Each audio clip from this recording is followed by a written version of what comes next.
to be acquired like a subject of study, mathematics or English or literature or science and so on. And why yoga becomes a necessity for the modern world. That is one idea which I wanted to bring out that day, but we had no time.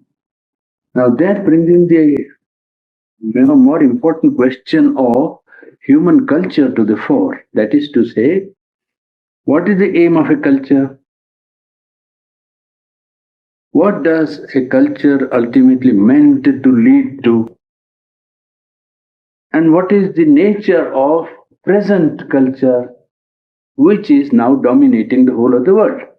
It is Western culture in the sense of a culture in which practical reason dominates with its ally called science. Practical reason which is applied to material energy, and it has invented science. Science has invented again uses of material energy, and this energy is applied to life. With the result that life is more comfortable, life is now more easily satisfied with its needs and impulses of man and all the ideas man can very easily satisfy now. So the nature of modern culture or the present culture is domination of practical reason with science as its ally, and all the time the attempt of the whole collective consciousness is to put man in the center, his desire and his needs as the things to be satisfied, and culture is putting man as its goal, so to say, and trying to see whether man's desire soul or man's ambitious soul or man's life could become more comfortable. This is the one idea of looking at a culture. The other difficulty with this culture this outlook created is that it has created an economic-centric outlook or economy-centric outlook of life. That is to say, the whole culture not only centers around man, but around utilization of material energy. And material energy tends to create economy-centric outlook of life. So, the cultural values today dominating not only Europe, but the whole of the world practically, not only excluding India. Everywhere, the steamroller of this economy-centric outlook is dominating collective life. That is to say, what is the aim of human existence?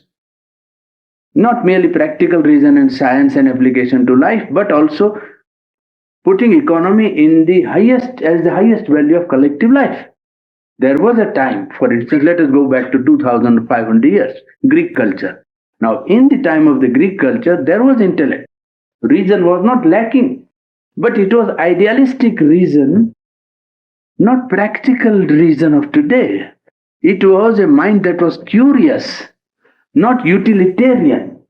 You see, a mind was curious to know nature, things, ideas, and find out. It was idealistic intellect. It was mind with a curiosity to know things, but not turn to utility particularly. That was one. Second character of Greek mind was that it was political minded. It was aesthetic. It had an idea of beauty, which I think modern culture still lacks very fundamentally. And it had also an idea of perfection of man as a developed intellect with an idealistic touch, philosophic mind, political life, sense of beauty, and a perfection of body. A strong body also, and a beautiful body. Well, that was a Greek idea. In that, though intellectuality is a common element, you find that modern culture has gone a different way, not the same line. It is practical reason applied to life, utilitarian, and it looks upon man as an economic animal. Put it very strongly if you want to put it trenchantly. Man is an economic animal, and the whole function of the collective life of man must be to organize the economic life and make him an efficient economic animal or efficient economic group. A nation or a collective life, if you take, then it will say that we want to create an efficient economic group.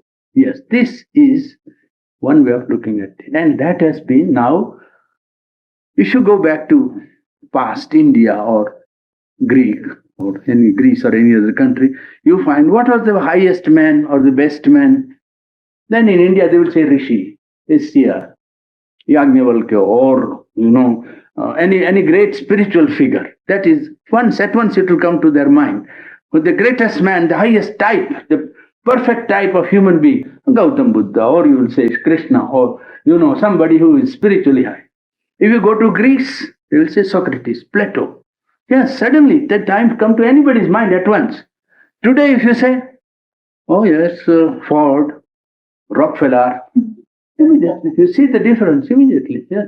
That shows that the values of culture have been changed, and this economy-centric collective value of life is something that is undermining the very fundamental essential spirit of man.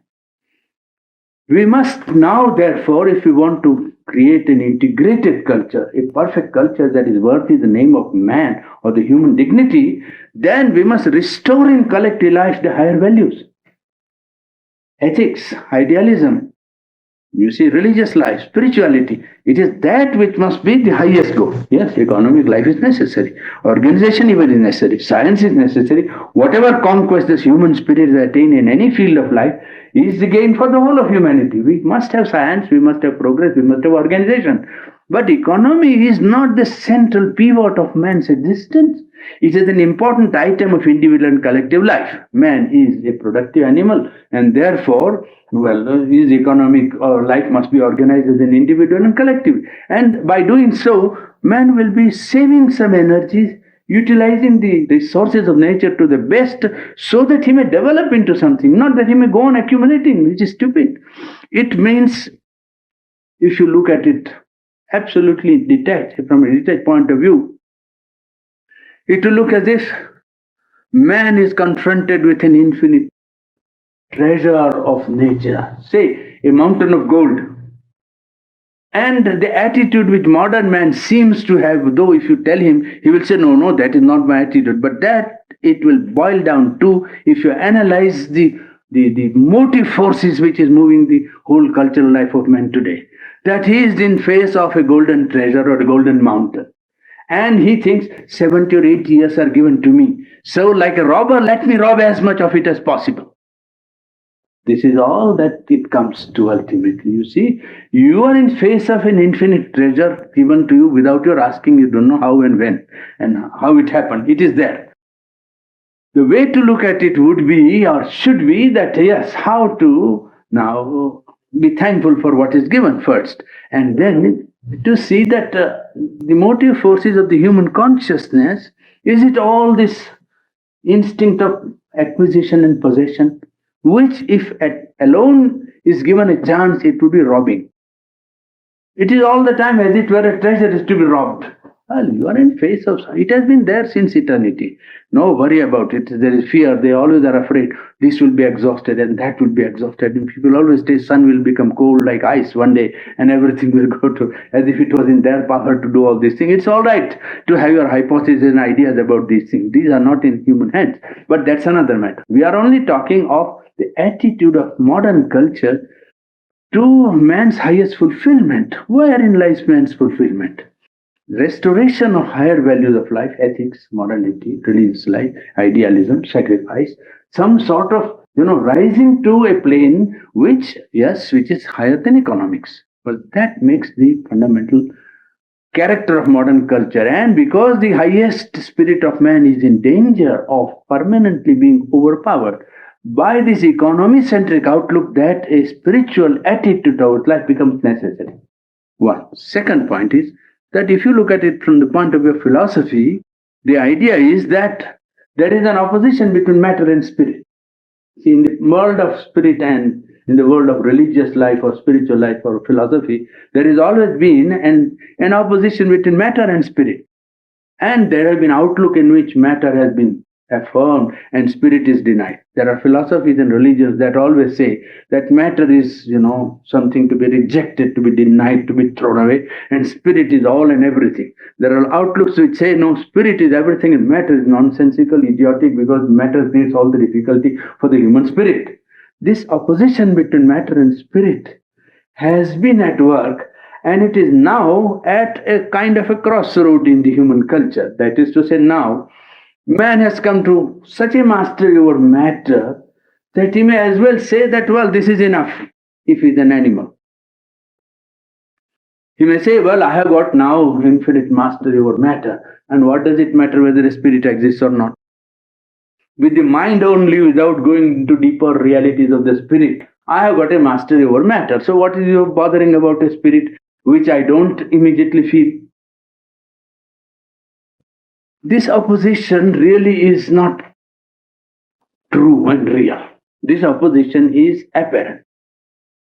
The One of the followers of Mahatma Gandhi, Vinoba Bhave, who is walking all over India on foot, he's performing the pilgrimage on foot. I practically covered the whole of India on foot for the last 5 or 6 years. Well, his one assertion has struck me as very characteristic, which agrees so fundamentally with Sri Aurobindo's outlook, that two realities alone now will be able to be felt as real by mankind. One, the science, means mastery of man over matter, and another, spirituality. These are the only two things that will now govern the individual and collective life of man. More and more, the tendency will be to emphasize science because that is the practical hold over the energies of matter and its utilization of man's life, and spirituality, which will give him his true self-realization, so to say, make him experience his true self, which will be able to govern his mastery over the energy of matter or forces of matter. Well, I think there is a great truth in this feeling, because Sri Aurobindo always said in his Life Divine, in the very second or third chapter, he deals with the subject of this opposition between matter and spirit. And he says that matter is the mold for the expression of the spirit. They are the ends of one reality which is indivisible. At one end, when one human mind sees, it sees matter. At the other end, when it wants to feel, it feels the spirit. But they are the end, two extremities of one indivisible reality. It is not as if where matter was in opposition to spirit, or that spirit was something which negated matter. In fact, matter is the mold, a field for the expression, or you can say mask of the spirit, so that it is not immediately seen by the human sense and mind as a spirit, but behind it there is always the presence of the spirit which animates all material objects. There is no material object in the strict sense inert, unconscious, or dead. Matter appears as if it is dead, but it is not inert and dead. It is an apparent inconscience of matter, which is man's difficulty to accept whether there is any consciousness behind it or not. But these two ends have to be reconciled, have to be brought into harmony in his cultural life. And I think that is where the question of spirituality as a dynamic element in man's growth becomes a pressing necessity today.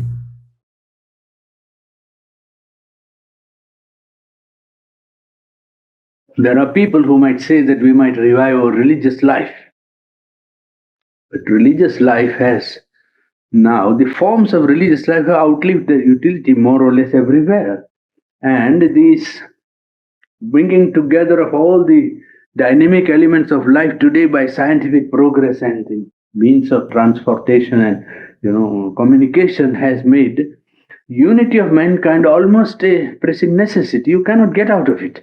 World is one, as Mother said, and it is not to be created. Unity of the world is there already. It's now for man only to realize it. And it is very near realization if man would know that this coming together of individuals and nations on every day by hundreds of ways in which not merely commerce, but thought being exchanged on planes of life and so on.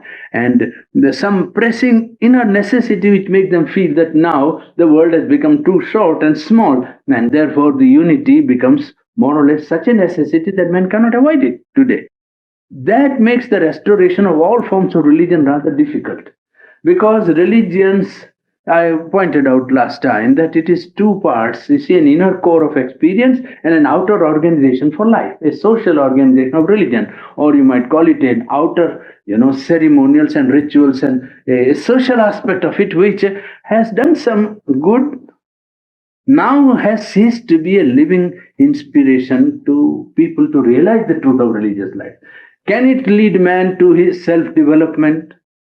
Would it tend to lead his soul to the experience of the higher reality if it is restored? Is it possible even to restore? It is doubtful, very doubtful. No religious form, I think, anywhere in the world would have any chance of being restored and promise man the fulfillment of his religious seeking. I don't think that it is easily possible. The forms have done their work. You can only take this one small instance that in the last war, every nation prayed in her temples or churches for their victory. Now that shows where the outer form of religion can lead. I mean, it is puerile to think that one God to whom the whole universe belongs would want one part to conquer and the other part not to conquer. It is ridiculous. I mean, it shows how religious form cannot lead to any real, understanding apart from experience. So it is the spiritual attempt that is now the need. What is spirituality? It is organization of experience of inner life for is experience of the ultimate reality which man is and with the universe is. It's a kind of science of self-culture. Really, it's a science of self-culture in which one develops himself and by self-development ultimately ends by exceeding his present formula of self. You see, it's a process of development and self-exceeding. Just as in science, you see, there are two ways of acquiring knowledge. One is the scientific way in which you use your sense and mind and take hold of some instruments also and take the aid of instrument to increase the range of sense and therefore come to correct conclusion by mind.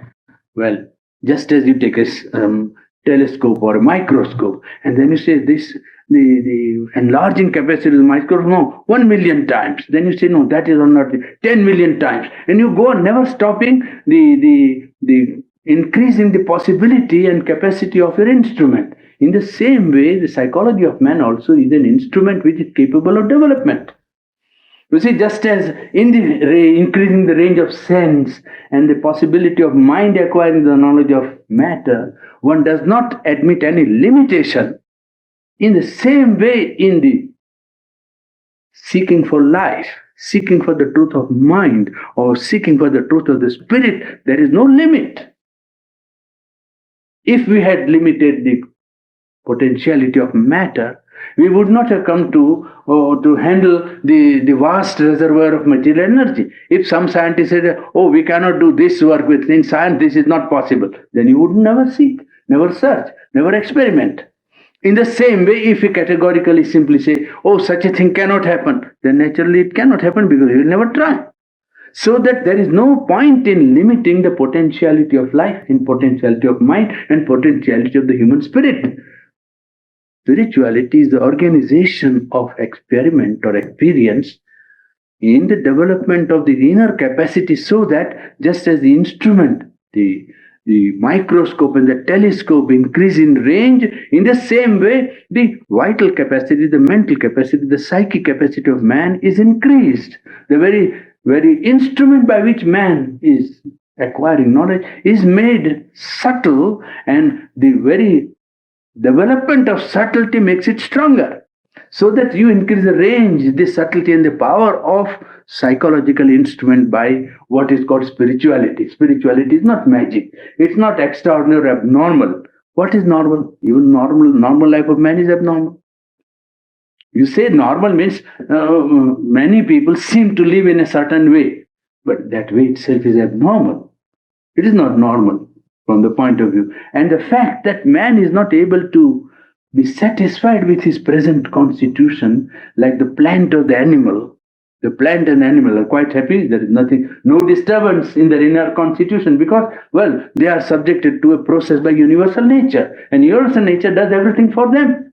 Man is a dissatisfied animal because in him is planted by nature herself this seed of self-development and self-exceeding. He is not meant to remain confined to his present formula. And therefore to say that to try for something more, well, is to become abnormal is wrong. Is wrong. Where will you stop normality? It was abnormal to reach the moon. Now it is normal.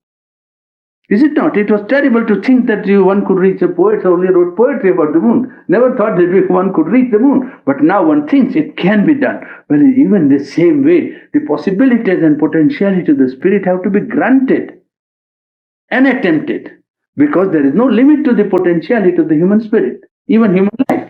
So, just as in science we don't limit the potentiality but increase constantly the instrumentation, subtlety and range and power, in the same way the psychology of man is quite capable of development. And this development is called spirituality, or you call it yoga if you like.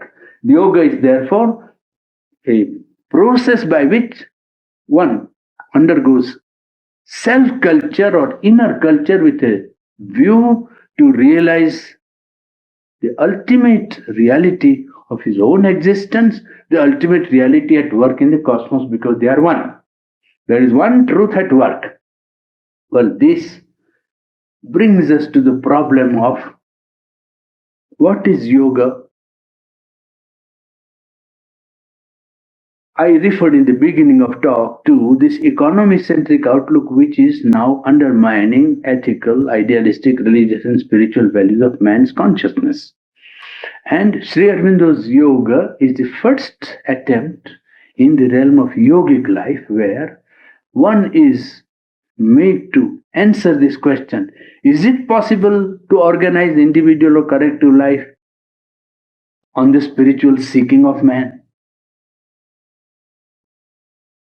Could we live life and use life as a means for this establishing the inner value of life as the highest value of existence? Could we use life and base life on the spirit, on man seeking for the spiritual reality? Till now, many yogis and many schools of yoga said that that was not possible, except one or two systems which made an attempt and did not fully succeed. But even the traditional systems of yoga always said that is not possible. Sri Aurobindo's is the first vision of life in which he says it is quite possible. It is quite possible for man to base his life on his seeking for the spirit, individual and collective life. Now, this is something that is very important for modern man, because if he has the seeking, even 1% of people, because all people do not go in for the same thing. If 1% has that seeking, well, then it gives a chance of trying to organize life in such a way as to make it dynamic in life. And to make this, after all, when you say man or mind, what is man or what is mind? Is a product of cosmic evolution, universal evolution. Some universe and energy began to work somewhere in the most unimaginable past, you see, far, far perhaps in eternity. And a slow process of gradual evolution seems to be at work. And as a result of this slow process of evolution, you see, we have got matter, we have got life, we have got mind. And this mind and human being or humanity is the product of that process. It's not merely something odious, thrown from outside, as it were, something on the top, nothing to do with the basis. Man is so much common, has so much in common with animals, for instance. He has so much in common with the plant life on which he lives, isn't it? He has so much in common with matter. After all, he is a piece of matter from one point of view. So that man is matter, man is life, which is there all around him. So that man is connected with the cosmos. And this mind is, really speaking, effort of the universal energy to shorten her own labor. She brought mind into existence so that she may realize in a short span the reality at work behind her mask, behind the outer appearance.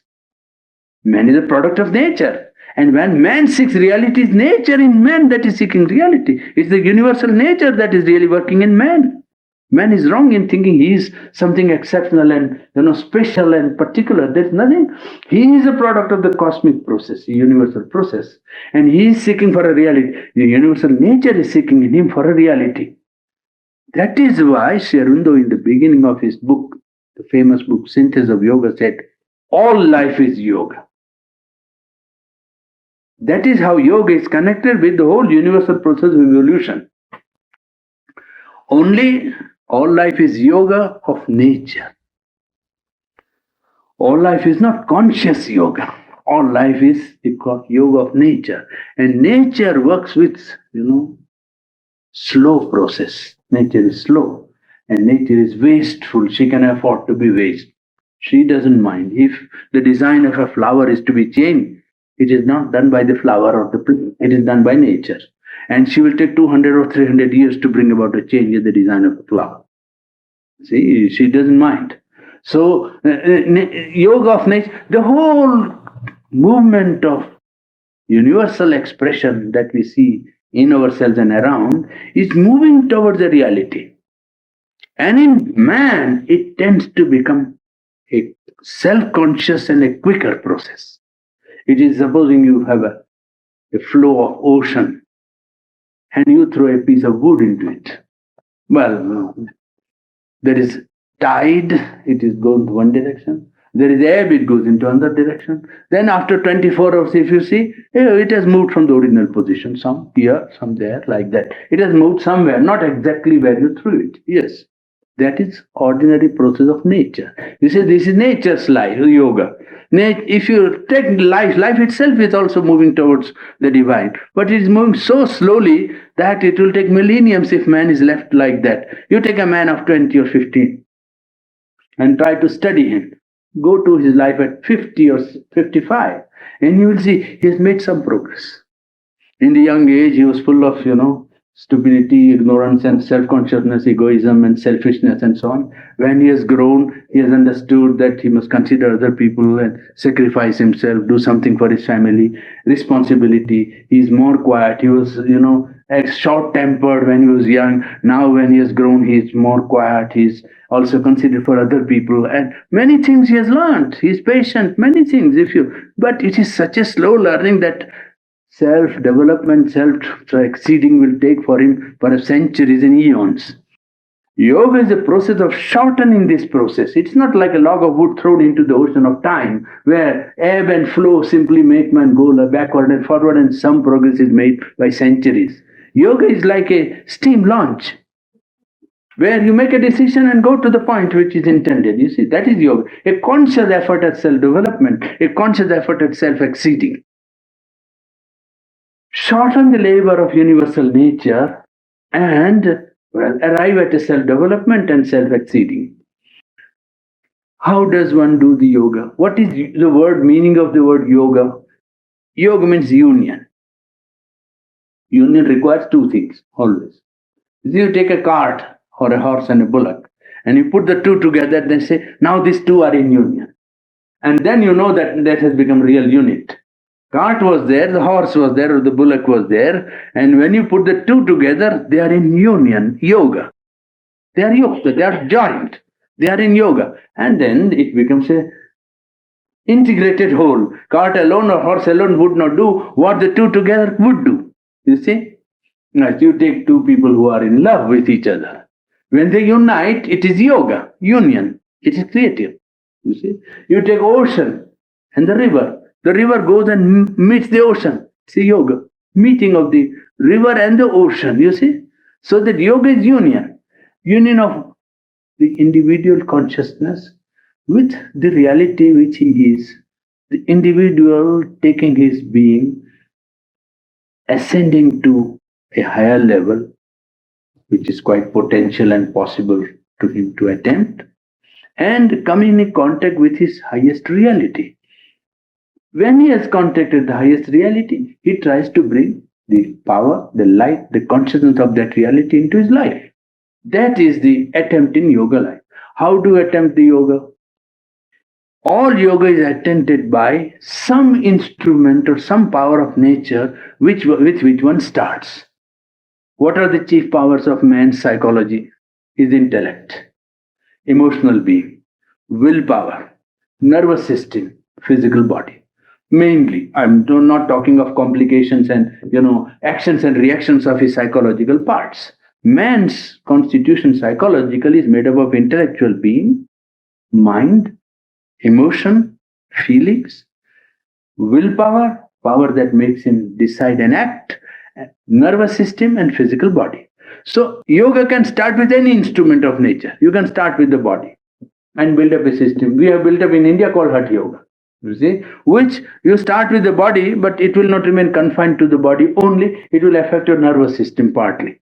The nervous system will become also more enhanced, more powerful, more capable of, a greater effectivity and rise to a greater sense of power. You can start with the nervous system, the breathing apparatus of pranayama and pratyahara and dhyana, so on, and then control the vital movements. By controlling, overcome, and increase the range and capacity and arrive at a higher and higher consciousness. You can take up emotional being and start with the emotions, make a bhakti yoga, a yoga of devotion, and free the emotions from the egoistic attached movement of human life, in which man is generally subject to actions and reaction, hope and despair, likes and dislikes, love and hatred. That is normal movement, subject to duality. In the bhakti yoga, you release it from there. You release it from its limitations, from attachments, and you widen the range and make it wider and wider till this love reaches the divine, the source of everything. And you offer this love not to any human, individual, but you offer it to the divine. And then you can offer it to the divine in all the aspects of human relationship. One can relate himself to the divine like a master and the servant, like father and child, like mother and child, like a friend to friend, like two lovers. You see, there are 9 kinds of devotions in Indian Bhakti Yoga. So it is possible to realize the acme of human relationship in the divine by taking the finite, limited, and ignorant and attached movements of human emotions, making them purer and purer, wider and wider, till they become capable of, experience the contact of the infinite, contact with the divine. And then they realize the relation in life. Well, a bhakta constantly lives in the presence of the divine in his heart, and he feels the presence of the divine in all. He is related to the divine all the time. Whatever he is doing, he is trying to serve the divine. He is looking upon the divine as his friend, as his father, as his mother, as his child, or as his lover. And this relation becomes real to him when he reaches the full development of Bhakti Yoga. You see, the yoga of devotion, in which the emotions are taken up as the starting point, and gradually from the finite they are led to the infinite. You see, making them purer and purer, freeing them from the individual range, making it more and more cosmic and divine. Well, that is the aim of the Bhakti Yoga, is to realize the presence of the divine in one's heart by an emotional relationship, and to make possible, all kinds of relations with the infinite, with the divine. The yoga of action or karma yoga takes up the willpower, the power of action, power of decision in mind, and utilizes it for growth towards identification with the cosmic will, with the divine will. So there you start with the attitude, whether you want to use action as a part of your yoga or not. People always say that, I'm doing action, action is yoga. So, all action is not yoga. All karma means action is not karma yoga. Men have to act, but they are not doing karma yoga. Karma yoga starts when one decides to use action as a means for reaching the divine. How to make action a means for reaching the infinite, reaching the supreme? It starts with the idea that desire is the dynamic force which inspires man to act generally. Man acts because he is driven by desire. So what he does is first to free himself from desire. So he acts. Then when a man acts, he always expects a result. He thinks that certain result must come. When he begins karma yoga, yoga of action, he releases his subjection to desire. And so, first of all, what he does is to give up his desire for the result of the action. Whatever action one does, is done for the sake of the divine, and he does not expect any result. The result is given over to the divine. You see, act without any motive for result. Not that there is no aim. Aim is there, but in making an attempt to reach the aim, one is not attached to the result that is going to be attained. One is only attached to making the effort and offering the effort to the divine as the highest that he can do. When a karma yogi acts, he gives up his desire for the fruit and goes on acting. That is first step. What is the sign that one has given up his desires? Inaction.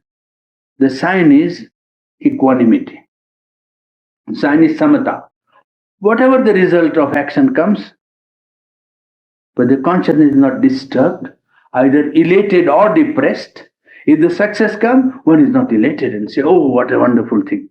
When depression or failure comes, he is not depressed. Well, that is a sign that his action was without desire for the fruit.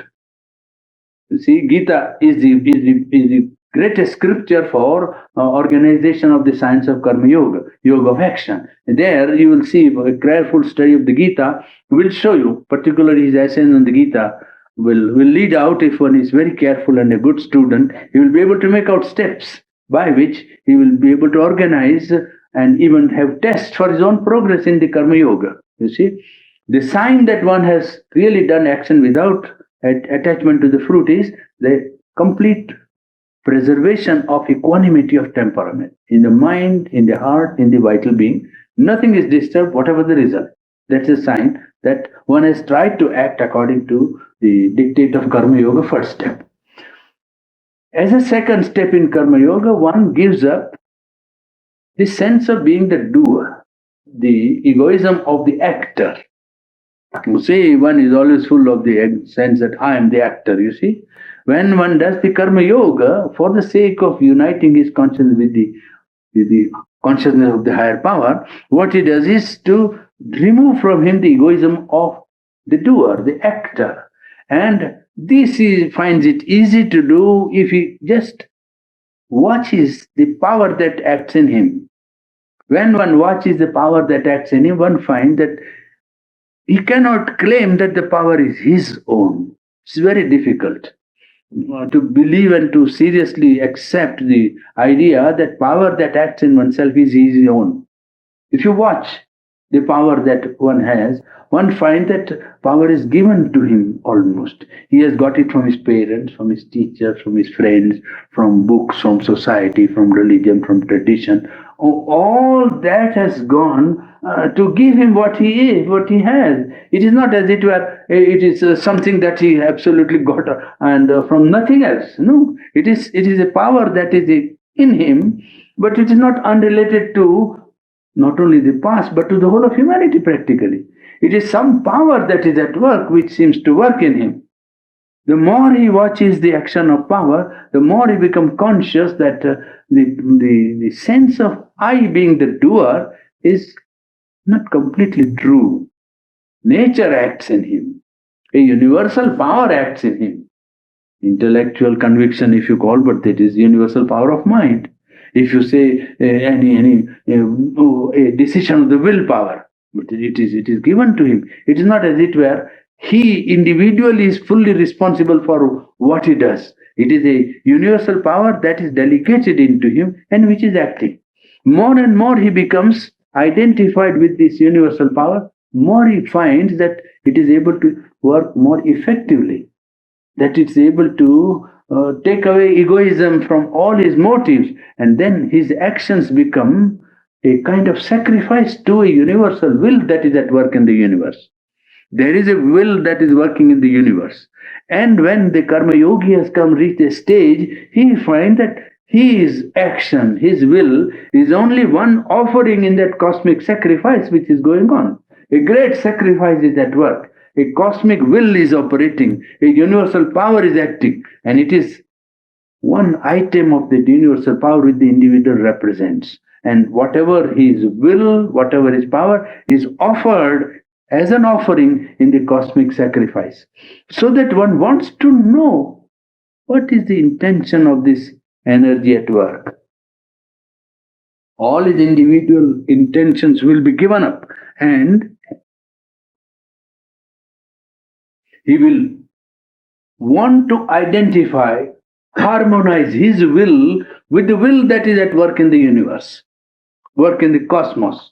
Then when this identification or harmony is established, well, he will be no longer acting as an individual in the egoistic sense of the term, but a power will be acting in him, using him only as an instrument.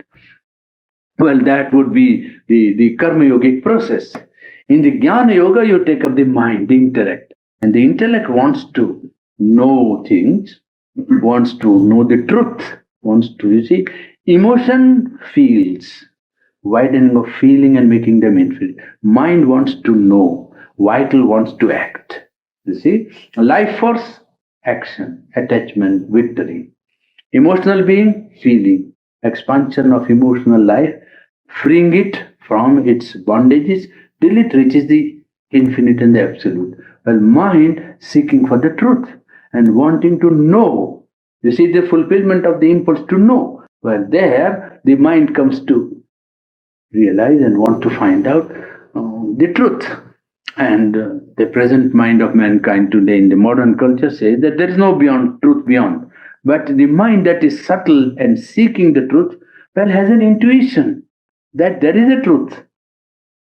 Even a scientist, when he begins his experiment, how does he know that he has something to find out? It's an intuition, isn't it? You take water and say, I must know the constitution of water. But how do you know that there is a constitution of water to be found out? It's an intuition. The first act of knowledge is intuitive. A feeling, I must know. But why you must know? Because there is something to know. You wouldn't have tried to know if there was nothing to know. The fact that mind says, I want to know, well, the object of knowledge exists somewhere. He has to make now a road, a way to reach it. Well, a mind that is subtle and plastic always accepts all possibilities. That is a sign of a true mind. A true mind means mind that is fulfilling its highest function. When mind is limited to what you call pragmatic mind, then it refuses to go further beyond the range of senses and practical reason.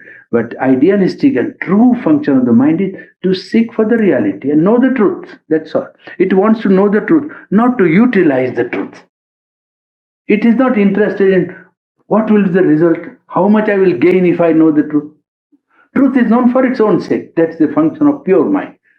To know, to comprehend, to understand, and if possible, to identify with the reality with the mind. That is the impulse of pure mind.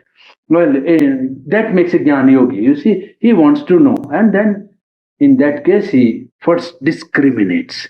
Discrimination is his first power. Power to discriminate between right and wrong, true and false, high and low, good and bad. He goes on. Whatever comes, he says, yes, is it good? Is it true? Is it correct? Like that. Anything that presents itself, the mind comes and says, Vivek, they will say in Indian language, discrimination. Then vairag, that is to say, detachment from that which is not right, which is false, half true, not, you see, bad. Then all that is, detaching himself from all that has to be rejected. Then he comes to see that it is not the first mind that is making the effort. It is many people before have tried and have found some truth. And those truths have been expressed in great, aphorisms. The seeking man, after discrimination and detachment from objects that are to be rejected, attaches himself to thinking, meditation with the mind, concentration. And he, for his subject of concentration, he takes anything. He says life. Then he puts his mind on life and goes on allowing mind to concentrate only on one object, one particular object, and allows the mind to go on acquiring the knowledge of it by only an inner concentration. Then that on which the mind is concentrated begins to reveal its truth to such a mind which is concentrated and pure. To other mind, also something can be revealed, but that will be one side of it. You see, a scientist also approaches, matter or life, and something is revealed because he is concentrated. He is also concentrating in his laboratory. It is not given to him for nothing. Scientists think that it is his labor that is giving him the reward, which also is partly true only. It's not the whole truth. You see, the point of concentration of the scientist is reached, and at a certain point, the resistance melts and the truth comes through. Really speaking, it is not he is doing something, but he is rising to a pitch of consciousness or concentration where the resistance of the thing to be found melts, and immediately that which is beyond comes through to human range, and man says, oh, I have discovered this thing. It is very, very surprising, you will see. I have been a student of science, therefore I know what it is, you see. That a scientist or a mathematician, when he is faced with a problem, he goes on, and even when he's asleep or doing anything, all the time his mind is given to that. That is like a sheet of iron, and you want to know what it is. You want to find the melting point. It is resisting all the time. I want to know, I want to know. Well, it becomes like a acetylene hydrogen flame, or oxyhydrogen flame. And when it is rising to a point, well, the thing melts. And then, of course, the solution of the problem is given to him. Naturally, he knows. It is by that tremendous concentration that nature reveals point by point her secrets. It is really speaking something that waits to be revealed. It is there waiting till the point of concentration reached, and the knowledge comes through from what man calls inconscience or ignorance to knowledge. This side, that's all that happens. Nothing else is happening. Well, the Gyan Yogi knows this thing, and therefore he simply concentrates and acquires knowledge by concentration of mind on this subject. And in the past, people have acquired this knowledge, so he takes up one text, I am he, Sovamasmi, or Tattvamasi, you see, thou art that, or I and my father are one, or you see, do unto others as you would be done by, or you see, when you are slept on the right side, turn to your left cheek also to the same man. You concentrate on it and say, what does it mean? What does it stand for? All is one. The infinite is all. Sarvam khalu idam brahma. Or this is for habitation by the Lord. All this is for habitation by the Lord. Lord can live in all this. Then you say, what does it mean? Then the mind concentrates upon it. Then the full significance of it, the comprehension of it comes to the mind. That is how the Gyan Yogi proceeds, you see. And these truths are used only as starting point. They are not really. They are starting points for the revelation, or for the opening out of the veil, you see, lifting of the veil. And then the knowledge becomes more real in the sense of identity. You see, knowledge is, as I was telling you at the beginning, but two processes, by mind and sense, and by a process of inner development. And this inner development leads ultimately to identity. Identity through emotion, identity through will, identity through knowledge. Oneness, and one knows the object most by oneness. Identity is the highest way of acquiring knowledge. But in identity, you require to free yourself from all the limitation of personality, from limitation of sense, from egoism, from selfishness, from attachment, from greed, from desire, ambition. Till that is done, the identification cannot be complete. Even in the human knowledge, true knowledge is always by identity. Even in ordinary life, when a man knows a thing, he knows it by becoming one with it. He doesn't know it by reading, by thinking, or by sense. Sense is an attempted identity, really speaking. Sense is you want to become one with the object of sense. That's all. That is what Stephen Spender wrote a poem, in which he said, the meaning of my seeing the rose is I want to become the rose. That is the meaning of my seeing the rose. When I see the rose, it means I want to become the rose. That is really the thing behind driving, you see. Well, that is incomplete, but all true knowledge is by identity, even in ignorance. This identity is on a plane where one is freed from the lower, mixture of the ignorance of nature, and therefore the identity is more real, more complete, more intense, more effective. The Gyan Yogi makes his mind completely quiet, concentrated on universals, not on the individuals, and therefore the higher truth reflects itself in the mind. And if the Gyan Yogi is capable, well, he rises to the higher plane, or allows the higher plane to reflect itself in the quiet, placid infinity of mind. Then the infinity is reflected in the mind, and he knows something of the nature of that which is beyond mind. Well, that is how a Gyan Yogi proceeds. There is another process of Jnana Yoga also known, which is separation of the watching consciousness from the dynamic movement of nature.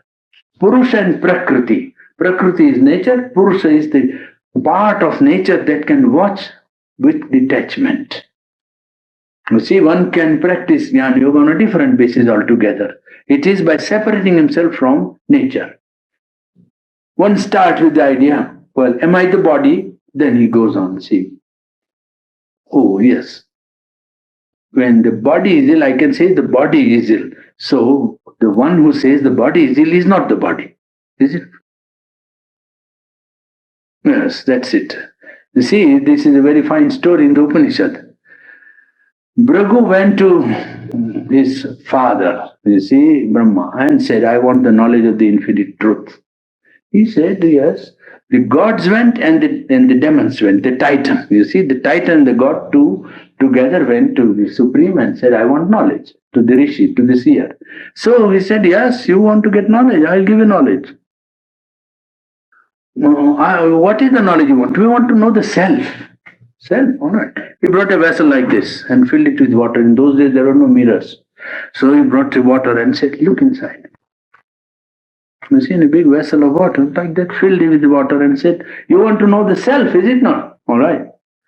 He filled it with water and said, look inside. What do you see? See yourself. That is the self.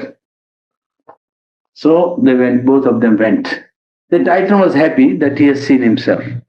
The god, the man who was seeking the divine, went halfway and said, yes, that is all right, but supposing, you see, self, they say, is perfect, it is eternal, infinite, and divine. But this self was not perfect. Supposing I had lost one eye, I would not seen myself as perfect. So he went back to him and said that, no, you gave me the knowledge of the self, but what is the meaning of it?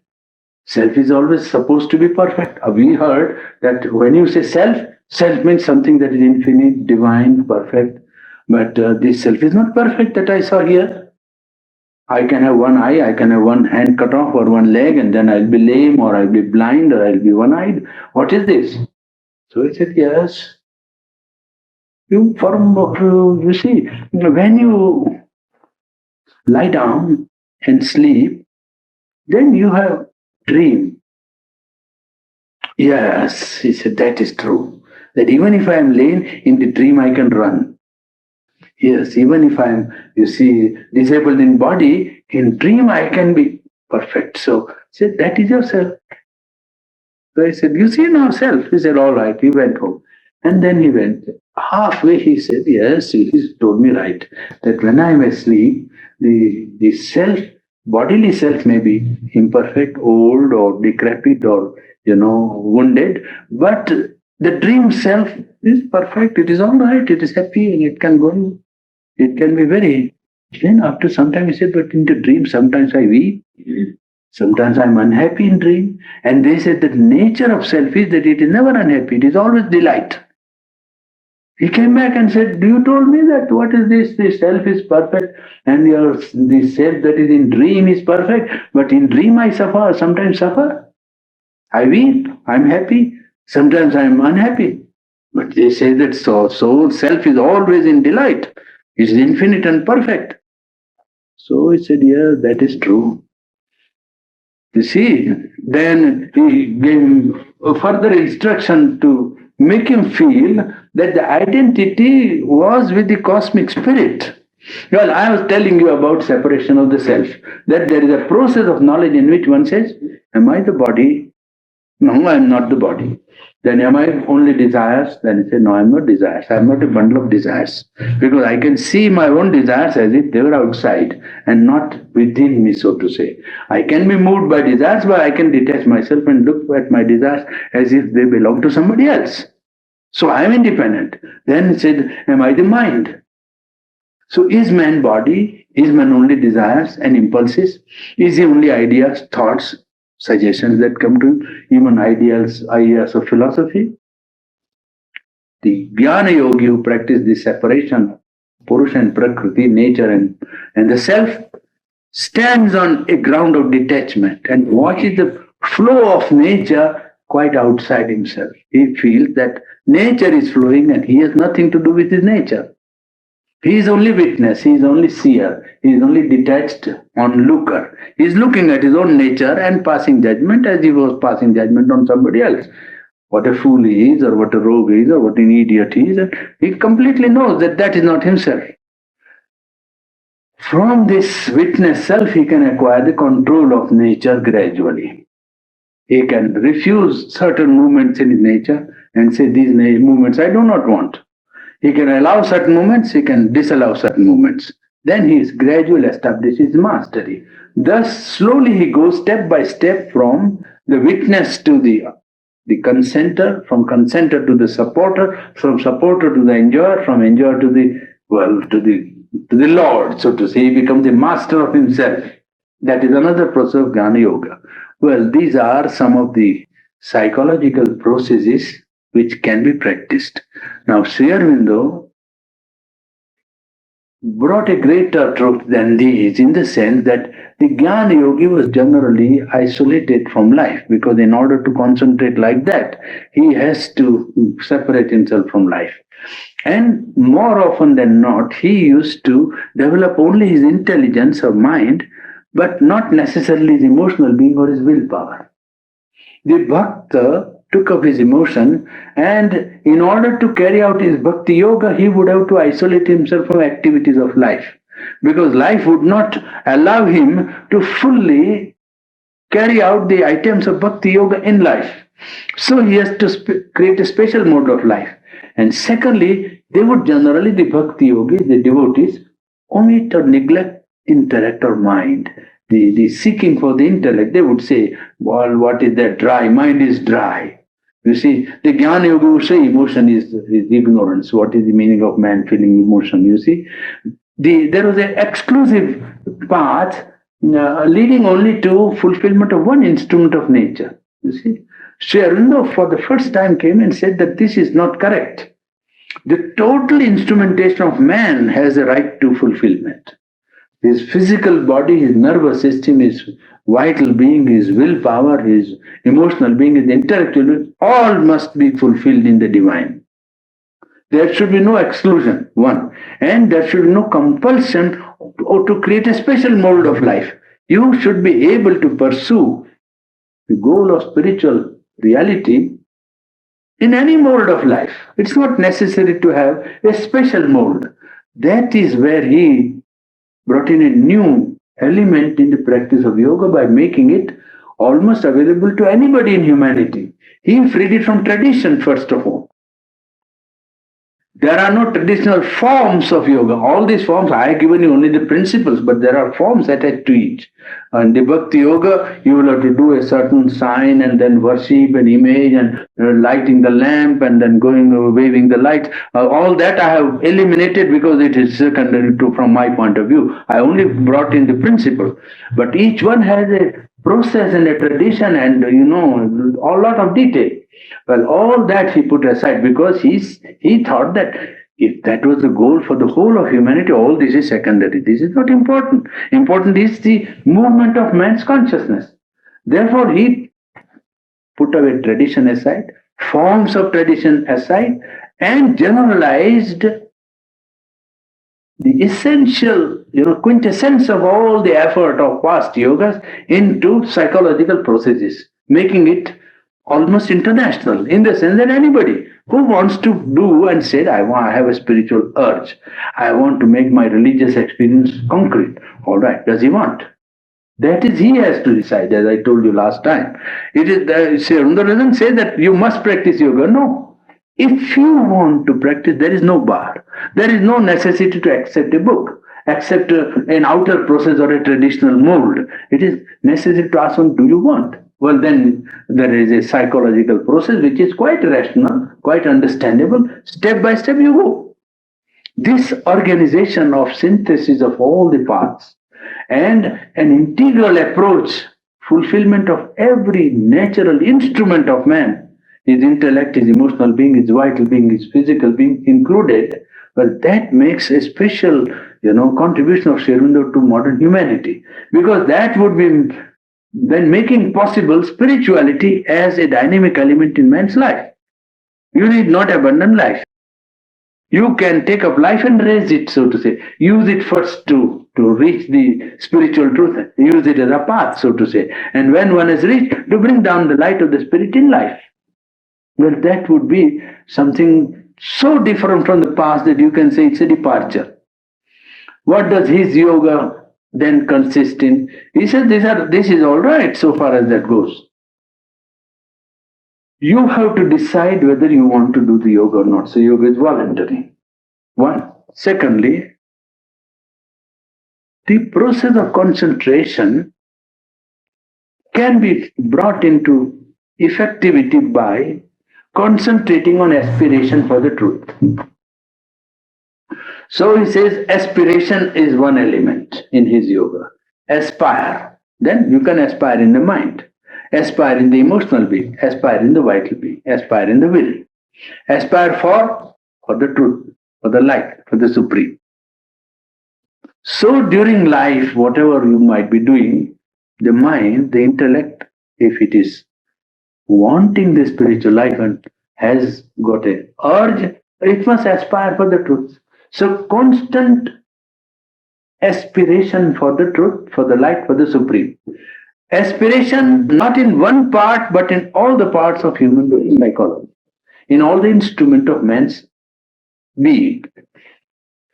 Aspiration in the intellect, aspiration in the emotion, aspiration in the will, aspiration in the physical being. If you can make physical being conscious, to aspire for the light in the cells of the body, so to say.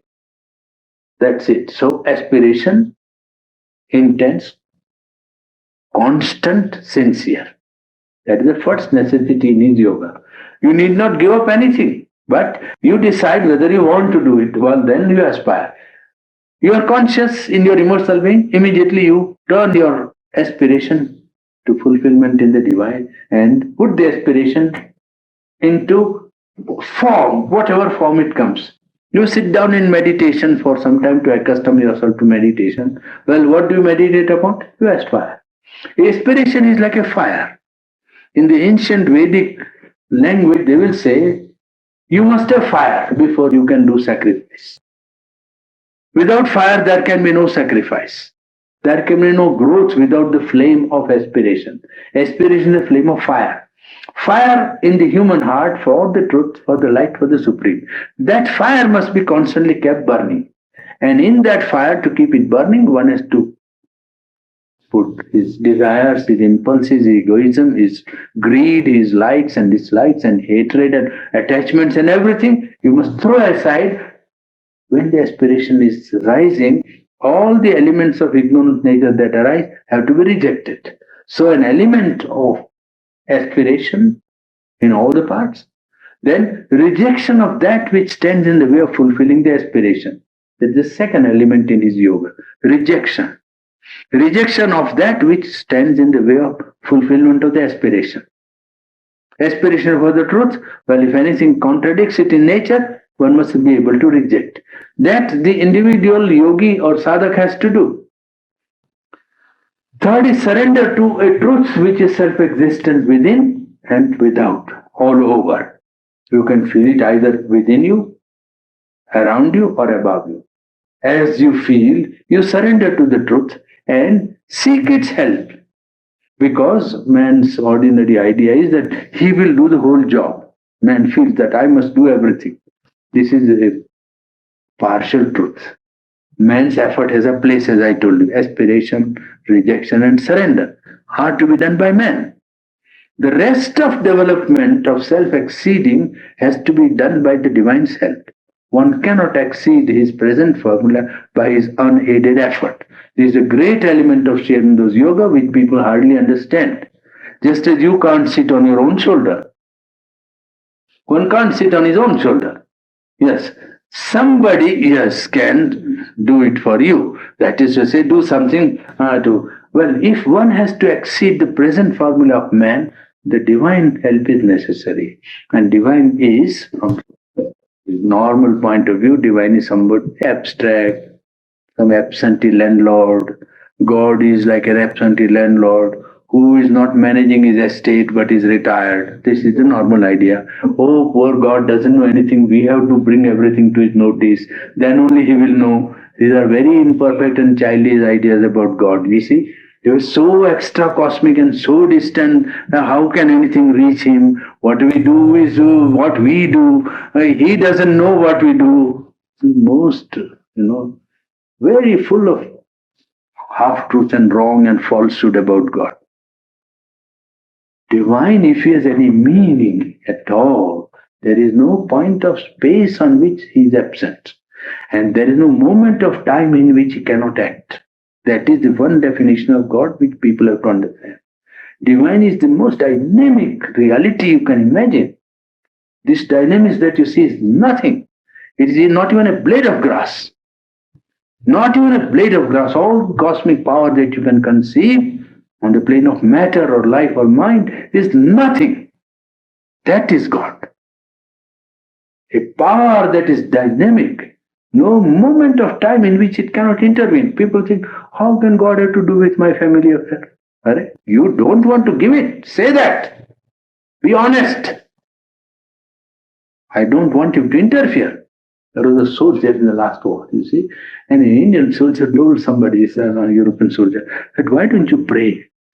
He said that, you see, he creates troubles. Say, why? We put him in the church and say, don't come out. You see, you come here and give your respects. But as for this, well, leave it to us, because too much interference. Then some fellow says, I know God, and then do this. Third fellow comes and says, I know God, do this, and gets terrible confusion. So we say, no, remain there. We come and pay you respect and don't interfere in life. That is what man does. That's right. That is what man wants. He doesn't want. But if he wants, there is no circumstance in which you cannot get it. There is nothing small and great in divine life. In spiritual life, there is nothing, oh, this is great and this nothing. In his creation, everything has, possibility of his contact. One can contact. His touch can be anywhere. It is not that, oh, God must be dealing only with great things. In great things, the human ignorance prevents him from doing anything. Because somebody says, I will protect humanity. He doesn't want to bring in God at all. God, even if he wants to do, he has to work through ignorance, tremendous resistance. Whereas in humble life, when one wants, it is easy for him to intervene. Absolutely easy. Because when he's sincere, open, there is no resistance. Here, there is organizations and fellows who are egoistic and full of themselves and thinking of no end of their capacity, you see, which comes to nothing. They can't do anything they want to do, but all the time they are thinking, unless they do, nothing will happen. You see? There is no condition in which this divine force cannot act. That is why life can become a mode of progress towards spiritual life, because God is everywhere and is the most dynamic reality. The last item of self-surrender brings in this power of God to act on man. And it is the most powerful influence that one can bring into his life. It is that which changes life. But really the transformation of life is brought about by making oneself ready. Aspiration, rejection and surrender makes one only ready. The real change is brought about by the divine agency, the divine power, working on the human material that is offered. People think, oh, if I surrender, I will lose my personality. What will happen to me? This is the greatest ignorance that can go about. The fulfillment lies in that which is perfect. It is allowing something more perfect to work on an imperfect material. It is not a loss, but the greatest gain. If you have $100 and you say, but supposing I give my $100 to the unlimited concern in which there are multi-million dollars, I will lose my $100.